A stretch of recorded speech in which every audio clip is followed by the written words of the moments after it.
qui se laisse trouver par celui qui le cherche. Amen. Si on cherche réellement le Seigneur, c'est sûr qu'on le verra. Pour n'importe quoi, pour n'importe quel sujet. N'importe. Souvent le diable avilit tellement les gens avec les inquiétudes que souvent il manque de faire ça. Dieu est clair, sa parole est claire. Dieu, il nous a tout donné, je vous assure. C'est pourquoi la Bible dit dans Colossiens 2, verset 10, dit, vous avez tout pleinement en Christ. Si quelqu'un, la Bible dit si quelqu'un souffre, Jacques chapitre 5, verset 2, quelqu'un est dans la souffrance, qu'il prie. Mais souvent, nous les hommes là, on veut faire autre chose que ce que Dieu nous recommande comme solution. C'est là qu'est le problème. Il dit quelqu'un est dans la souffrance, qu'il prie. Mais quand les gens sont dans la souffrance, ils pleurent. Parce que souvent nos prières ne dépassent pas nos toitures parce que c'est mal fait. Vous priez et vous ne recevez pas parce que vous demandez mal. Ça veut dire même dans le système de la demande, il y a un protocole, il y a un processus qu'on doit pouvoir respecter pour qu'on puisse avoir l'exaucement aux prières. Parce qu'il y a certaines choses, si vous demandez, vous avez l'impression que Dieu n'a pas entendu, Dieu n'envoie pas la réponse. En fait, ce n'est pas parce que Dieu n'envoie pas la réponse, mais la prière est mal formulée ou bien est mal faite. Dieu ne reçoit pas ça. Vous voyez, il y a une forme de peur qui existe quand vous ne savez pas de quoi demain est fait. Vous pouvez savoir que chaque fois quand quelque chose échappe à votre système de pensée ou à votre intelligence, il y a une certaine forme de peur qui est là. Vous savez ça, non? Tu vas dans une nouvelle maison, tu vas dans un nouveau quartier, il y a comme une forme d'insécurité que tu commences à ressentir parce que tu ne sais pas ce qui va se passer. Un homme, il aime maîtriser tous les systèmes qui composent. Voilà, ce dans quoi il est engagé. Il aime savoir ici il va, ça donne quoi ici il va. Tout ce qui paraît confus crée la peur ou engendre la peur. Oui, tout ce qui paraît confus. Tout ce dans quoi nous ne sommes pas familiers engendre la peur. Tu viens de rencontrer une nouvelle personne, la personne te présente un bon visage, tu te demandes, est-ce que le gars là même il est vraiment bien, mais est-ce que la fille elle est vraiment bien? Tu viens dans une nouvelle église, tu dis, celui-là même. Tout ce qui sort de ton contrôle la fait peur. Un homme, il aime maîtriser les choses. C'est pourquoi les prophéties sont une bonne chose. Parce que la plupart des prophéties sont prémonitoires. Ça veut dire que ça annonce des choses qui doivent arriver. Donc, Dieu, pour enlever cette forme de peur-là, t'annonce déjà, avant que ça va arriver, des choses. C'est pourquoi Dieu aime parler et puis il aime annoncer des choses avant qu'elles n'arrivent. Et la Bible même dit dans 1 Corinthiens chapitre 14 que les prophéties consolent. Quand quelqu'un a une prophétie là, ça le console. D'une situation, ça le console. Ça l'édifie en fait, ça le bâtit. Puis la Bible déclare que ça l'exhorte. Donc les prophéties sont des bonnes choses. Et vous devez savoir qu'il y a 3 sortes ou 3 types de prophéties que vous devez, n'est-ce pas, connaître. 3 types de prophéties. Les prophéties qui sont générales. Qu'est-ce que j'appelle prophétie générale? J'appelle les prophéties générales celles qui viennent pendant que vous appartenez à un groupe ou pendant que vous êtes dans un groupe. Regardez par exemple, ici à l'église, on s'est plusieurs fois retrouvés alors que nous sommes dans des moments de prière, entendant, n'est-ce pas, des personnes poussées par le Saint-Esprit dire, voilà ce que je vais faire avec vous. Vous êtes bénis, vous êtes... Dieu annonce des choses, il dit des choses. Ça, c'est une prophétie que tu n'as pas besoin qu'on puisse te dire, vraiment tu es concerné. Le fait que tu sois dans cette église, qu'une prophétie est donnée à cette église, tu fais partie de cette église. Beaucoup de gens souvent croient au deuxième type de prophétie, c'est le type de prophétie personnelle. Il ne faut pas juste donner une seule voix par laquelle Dieu doit pouvoir te parler. Seigneur, si c'est toi là, révèle-toi à moi personnellement. Mais il est passé par quelqu'un pour te dire. Révèle-toi à moi personnellement. Parle-moi clair, sinon je ne crois pas. Il n'y a pas de problème. Attends ça. La troisième catégorie ou le troisième type de prophétie, ce sont les prophéties bibliques. Oh, c'est celle que j'aime. Pourquoi?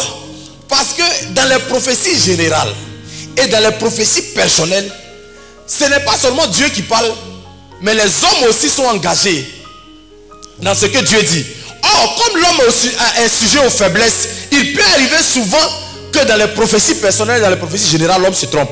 Il peut avoir une personne, pendant qu'on est là, la personne tombe et puis prophétise. Mais la personne peut ne pas être inspirée par Dieu et parler. Et souvent même les prophéties sont données en fonction du niveau de maturité de la personne. Et même aussi quand la personne reçoit la prophétie, son niveau de maturité peut affecter la prophétie qu'il te donne. Comme un homme de Dieu qui a vu une, il dit, tu es là, tu trompes ton mari, le monsieur est à côté. Le foyer s'est divisé à côté, il dit, tu trompes ton mari. La prophétie était vraie, mais le niveau de maturité a affecté. Et même souvent dans l'interprétation de la prophétie, on peut se tromper à cause du niveau de maturité. L'homme de Dieu que je suis, c'est rare que je dise ainsi parle l'Éternel. Je me réfère à l'apôtre Paul. L'apôtre Paul est un homme inspiré par Dieu. Mais quand vous lisez ses lettres, il le dit ainsi par l'Éternel au moins 2 ou 3 fois. Mais il dit, je crois avoir l'esprit. Et si tu m'écoutes bien, tu vas savoir que j'opère dans une dimension de prophétie très pointue. Maintenant, bien entendu, comme j'ai dit, c'est pourquoi est-ce que souvent quand vous recevez des prophéties personnelles ou générales comme ça, vous entendez quelqu'un parler, il faut demander à Dieu l'esprit de discernement pour voir, est-ce que celui qui vous dit ça là, il est en train de prophétiser bien, selon l'esprit. Parce qu'il y a beaucoup de fausses prophéties. Et la prophétie à laquelle je suis attaché, que j'aime, ce sont les prophéties bibliques. Vous savez pourquoi? Parce que la Bible dit dans 2 Pierre chapitre 1 verset 21, la Bible dit que ce n'est pas par la volonté d'un homme qu'une prophétie a été donnée, mais c'est poussé par l'esprit que des hommes ont parlé de la part de Dieu. Donc la Bible que vous voyez, la parole de Dieu là, elle est infaillible. C'est la parole de Dieu qui nous a retranscrit directement. Ça ne peut pas te mentir. Quand Deutéronome chapitre 28 dit, tu seras la tête et non la queue, personne ne peut changer ça. C'est une prophétie qui est sur toi. C'est une prophétie qui est biblique. C'est pour toi. C'est pour chaque enfant de Dieu. C'est pourquoi tu n'as pas besoin d'entendre quand on te dise que tu seras grand pour savoir que tu ne dois pas être une petite personne sur la terre. C'est pas possible. Cette prophétie te dit déjà le programme que Dieu a pour toi. Jérémie chapitre 29 verset 11 dit, les projets que j'ai pour toi, c'est des projets de bonheur et non de malheur. Donc tout ce qui est contraire à ça là, tu dois pouvoir dire non. Tu n'es pas venu pour accompagner les gens. Oui, la prophétie est claire. La Bible dit l'Éternel a tout créé pour un but. Et dans Genèse 1, quand Dieu créait, il dit tout ce que Dieu a créé, il a dit c'était bon. Donc il n'y a pas ta maman ou ton papa qui va te dire tu es une mauvaise personne. Ne laisse pas les gens te dire que tu es mauvais. Dieu dit tout ce qu'il a créé là c'est bon. C'est la société et ton environnement qui t'a corrompu. Mais à travers Jésus-Christ de Nazareth, tu es revenu sur le bon chemin. Parce que la Bible dit dans Ephésiens 2 verset 10, car nous sommes son ouvrage, ayant été créés en Jésus-Christ pour de bonnes œuvres que Dieu a préparées d'avance avant la fin du monde, afin que nous les pratiquions. Quand vous le savez, le jour où vous vous connectez à Jésus, même si avant vous faisiez des mauvaises choses, il y a des bonnes œuvres qui sont en vous. Mais la connexion avec Jésus active ça. Il a dit dans Luc chapitre 4, verset 18-19, il dit cette année sera une année de grâce. Chaque année d'un enfant de Dieu est une année de grâce. Tu ne peux pas ouvrir ta bouche disant cette année là c'est pas pour moi. C'est que tu ne lis pas ta Bible, tu ne comprends pas les choses de Dieu. Il n'y a pas une année qui n'est pas pour toi. Chaque année doit être pour toi. C'est vrai que tu as connu des malheurs. Mais la Bible dit que la fin d'une chose vaut mieux que son commencement. Elle a mal commencé peut-être, mais elle se terminera bien au nom de Jésus. J'aime beaucoup réfléchir. Donc quand je me suis converti, je dis Seigneur, je vais entendre ta voix, c'est vrai. Mais s'il y a quelque chose que j'entends qui n'est pas dans la Bible, là, je ne vais pas accepter. Il dit d'accord. Tout ce que je vais te dire là, je vais prouver ça dans les Écritures. Ouais. Tout ce que Dieu me dit, il le prouve dans les Écritures. Parce que Dieu ne peut pas te dire quelque chose qui est contraire aux Écritures. Les prophéties peuvent mentir. Beaucoup d'entre vous, vous négligez les prophéties. C'est pas bon. Vous négligez les prophéties. Toute personne qui néglige, l'apôtre Paul dit à Timothée, ne néglige pas la prophétie. Ne néglige pas le don que tu as reçu par prophétie. La Bible dit, le prophète Isaïe finalement vient auprès de lui et dit, ainsi parle l'Éternel, donne des ordres à ta maison, car tu vas mourir et tu ne vivras pas. Les gens pensent que c'est Dieu qui voulait le tuer. Non. Dieu a annoncé quelque chose que le diable a planifié. C'est tout. Il sait très bien, tu vas mourir, oui. Il tourna son visage contre le mur et fit cette prière à l'Éternel. Vous allez voir même dans la suite, quand il est en train de célébrer Dieu, il explique que c'est un esprit de mort qui l'a attaqué. Mais Dieu a seulement vu, il allait. Or, la Bible me dit que tout ce que tu vas accepter sur la terre sera accepté dans les cieux. Il y a des prophéties là, il y a des mauvaises choses. Si tu acceptes sur la terre, le ciel va accepter. Et puis tu auras l'impression que Dieu n'a pas fait. Non, c'est parce que tu as accepté sur la terre que le ciel aussi a cautionné. Mais il n'a pas accepté ça. Oh Éternel, la Bible déclare qu'il s'est tourné vers le mur et puis dit, oh Éternel, souviens-toi que j'ai marché devant ta face avec fidélité et intégrité de cœur. Et que j'ai fait ce qui est bien à tes yeux. Quand on te dit de prendre ta vie au sérieux là, c'est pour faire de telles prières là un jour. Parce que ce gars-là, il fait prier parce que sa vie était utile. Quand ta vie n'est pas utile là, même quand le diable veut te prendre, même Dieu ne trouve pas de raison de te protéger. Oui. N'oubliez pas la vigne qui ne portait pas de fruits. Il dit coupe-le, ramenez-le. Il occupe la terre comment? Inutilement. Donc ça veut dire qu'il faut que tu sois utile pour que tu sois sur la terre. Quand les gens voulaient attraper Jésus au moment où il était utile, là, on n'a pas pu l'attraper. Au moment où sa mission est finie, c'est là on l'a attrapé. Il dit l'heure est venue maintenant. Il a fini ma mission. Vous ne pouvez plus me... Il n'y a rien. Prenez-moi. Personne ne peut me prendre la vie. Je la donne. Moi-même, il la donne. Vous ne pouvez pas même. Il donne. Le roi n'accepte pas ça. Puis la parole de Dieu fut adressée à Isaïe en ces mots. Waouh, c'est ce que j'aime. Et je vais prononcer ça sur toi. Toutes les mauvaises paroles qui t'ont été données cette fin d'année, je vais t'annoncer ce soir. C'est l'effet contraire qui va se produire au nom de Jésus. C'est pourquoi je te dis que la fin sera meilleure. Écoute-moi très bien. La Bible dit le premier mois, lisez très bien vos Bibles. La Bible dit que c'est le premier mois de l'année que le Haman a décidé d'aller voir le roi pour lui dire qu'il y a un peuple là, il doit mourir, il ne doit plus exister sur la terre. Mais regardez la date qu'il donne. Il dit le 12e mois, le mois d'Adar. Pourquoi il laisse tout ce temps-là? Pourquoi il laisse? Parce que c'est à la fin aussi qu'on fait le bilan. À la fin de l'année, il veut pouvoir fêter pour dire qu'il a tué tous les juifs. Il pouvait dire dans un mois, dans 2 mois, dans 3 mois, mais c'est à la fin de l'année. Mais lisez bien Esther chapitre 9. La Bible dit, lorsque les ennemis pensaient dominer sur les juifs, la Bible dit c'est le contraire qui arriva. Et c'est arrivé à quel moment? Le 12e mois, à la fin de l'année. Et je vais le déclarer sur ta vie au nom de Jésus. Toute mauvaise prophétie, que cela soit révoqué au nom de Jésus. Tout ce que l'ennemi a prophétisé contre toi cette fin d'année, je prie que cela soit changé en ta faveur au nom de Jésus. La maladie qu'il a prophétisée n'aura pas lieu. L'échec qu'il a prophétisé n'aura pas lieu. La mauvaise santé qu'il a prophétisée n'aura pas lieu. La désunion dans ta famille cette fin d'année n'aura pas lieu. Tout projet contre ta famille cette fin d'année, je la révoque au nom de Jésus.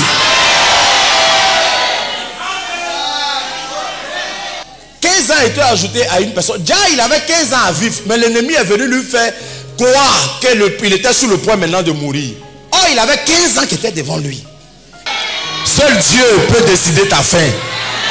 Seul Dieu peut dire que c'est fini. Et il n'a pas dit que c'est fini. Il n'a pas dit. Et je vais te donner aujourd'hui le code d'accès. Même si nous sommes au 11e mois, je vais te dire qu'avec Dieu, il y a ce qu'on appelle le principe d'accélération. Et si tu as oublié, va chercher, je ne sais pas où tu as mis, va chercher et puis il faut les faire ressortir. Oui, il faut les faire ressortir. Les prophéties qui s'accomplissent, c'est les prophéties auxquelles on pense de façon constante. Quand on dit miracle, là, ça veut dire que Dieu suspend les lois. Il y a des lois qui régissent ce monde.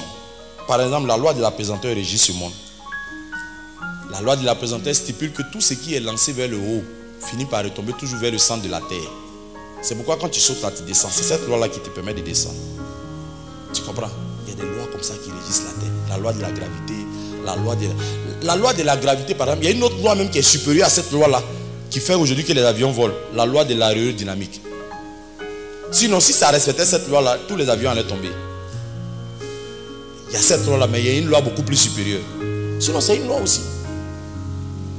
Est-ce que vous comprenez? Maintenant, ce qu'on appelle miracle, c'est lorsque Dieu suspend cette loi. Et les miracles existent. Dieu suspend les lois naturelles. C'est pourquoi est-ce que Jésus, par exemple, il y a une loi qu'un homme a découvert qu'on appelle Archimède. C'est appelé la poussée d'Archimède. Est-ce que vous voyez un peu? Dit que, n'est-ce pas, en fonction de la masse volumique de l'eau, quand la masse volumique, n'est-ce pas, d'un corps est beaucoup moins supérieure, le corps là, il flotte. Quand il est supérieur, il plonge. Écoutez-moi très bien. Mais Jésus qui était censé plonger, la Bible déclare qu'il a marché sur l'eau. Un miracle, c'est ça. C'est lorsque Dieu suspend ses lois naturelles qu'il a régies. Et puis il active maintenant, c'est les lois surnaturelles qui dominent sur les lois physiques. Donc ça existe. Tu es dans un monde naturel, mais il y a ce qu'on appelle le monde surnaturel. Le ministère a commencé à bouger. Ils ont décidé d'agrandir leur lieu de prière. Ils ont décidé d'aller couper du bois. Suivez-moi très bien. Et il y a un qui a demandé crédit. Il a emprunté la hache pour aller couper le bois. Suivez-moi très bien. Et la Bible déclare pendant qu'il était en train de couper, vous voyez la hache là, c'est composé de 2 éléments, le bois et puis le fer. La Bible déclare que ça s'est déconnecté et puis le fer est tombé. En ce moment-là, le fer était devenu rare. Ça fait que c'était cher. Donc quand c'est tombé là, l'homme de Dieu dit, hey, papa, c'est crédit. L'homme de Dieu dit, où est-il tombé? Et il lui montra la place. Alors Élisée coupa un morceau de bois et le jeta à la même place. Et la Bible dit, regardez le mouvement. Et c'est ce qui va se passer cette fin d'année. Les lois de la nature seront défiées. La Bible dit, le fer est fils surnaturel. Le fer est monté. Le fer qui plonge dans l'eau là, c'est monté puis le bois est tombé. Dans le chapitre 2, à partir du verset 3, la Bible dit que Jésus avait été invité à un mariage. Et la Bible dit, pendant qu'ils étaient en train de festoyer, le vin a commencé à manquer. Maintenant, suivez bien ce qui se passe. La mère de Jésus lui dit, ils n'ont plus de vin. Elle lui présente maintenant, ils n'ont plus de vin. Pour qu'on puisse envoyer le verre encore, il faut l'argent. C'est Jésus maintenant qui est là. Or, elle a eu l'habitude de voir Jésus faire les miracles. C'est le premier miracle de Jésus. Mais c'est le premier miracle public. Mais ce n'était pas le premier miracle secret. Je vous ai dit ça ici. Si c'était ça, elle n'allait pas venir dire non plus de vin. Jésus, c'est un charpentier. Si c'était bois, et puis elle venait lui demander bois, on peut comprendre. Parce qu'il y a des bois à la maison, il pourrait aller chercher pour venir. Mais là, il s'agit de vin. Ce n'est pas un vigneron. Il ne fait pas vin. Maintenant, regarde ce qui va se passer. Suis très bien. La Bible me dit, verset 4, suis très bien. La Bible dit, Jésus lui répondit, femme, qu'y a-t-il entre moi et toi? Mon heure n'est pas encore venue. Sa mère dit au serviteur, faites ce qu'il vous dira. Vous ne pouvez pas bien terminer cette année si vous n'avez pas d'instruction. Dans 1 Roi chapitre 18, la Bible dit, verset 1, la Bible dit, Dieu dit à Élie, pour dire, je vais envoyer la pluie maintenant, après 3 années de fermeture du ciel. Mais vous allez voir la suite, malgré que Dieu dit que je vais envoyer la pluie, vous allez voir que Élie s'est mis à prier près de 7 fois d'abord avant que la pluie ne vienne. C'est avant-hier ou la semaine dernière que j'ai découvert, on dit que Élie a fait 17 heures de prière. Les 7 fois qu'on voit là, qui nous est résumé en quelques versets, on dit que c'était 17 heures de prière. Pourtant Dieu a dit que ça allait arriver. Tous ceux qui ne prient pas ne voient pas les promesses de Dieu s'accomplissent. Quand vous priez pour que la promesse s'accomplisse, qu'est-ce que Dieu fait? Il y a des anges accomplisseurs de prophéties. Quand vous voyez dans Genèse chapitre 18, il y a 3 anges qui sont venus rendre visite à Abraham. Mais quand ils partaient à Sodome et Gomorrhe, ils sont partis à 2. Et la Bible déclare que le 3e est resté avec, et c'est lui qui écoutait l'intercession d'Abraham pour Sodome. Lisez très bien. Donc il est resté pour que Abraham, la prophétie qu'il a dit que Sarah va accoucher là, l'année prochaine là, pour que cette prophétie s'accomplisse. Quand vous priez là, les anges qui accomplissent sa prophétie viennent vers vous. Juste la Bible déclare que les anges exécutent les ordres de Dieu. Donc lorsque Dieu a donné que cette année sera une bonne année là, il y a un ange par ta prière qui descend et puis il est avec toi jusqu'à ce que tu prennes cette promotion que tu attends depuis, cette percée financière que tu attends, la réconciliation dans ta famille que tu attends là. L'ange reste avec toi jusqu'à ce que ça s'accomplisse. Je veux dire qu'il envoya un ange pour le fortifier. Donc l'ange est venu pour que la prophétie s'accomplisse. L'ange est venu lui donner la force pour que la prophétie s'accomplisse. Donc chaque fois quand vous priez pour l'accomplissement d'une prophétie, il y a un ange qui vous est délivré. Certains même ils ont besoin de 2. Certains ont besoin de 3. Mais j'ai dit, Dieu envoie des anges pour que les prophéties s'accomplissent. Cette fin d'année, que cet ange ne te quitte pas jusqu'au 31 décembre au nom de Jésus.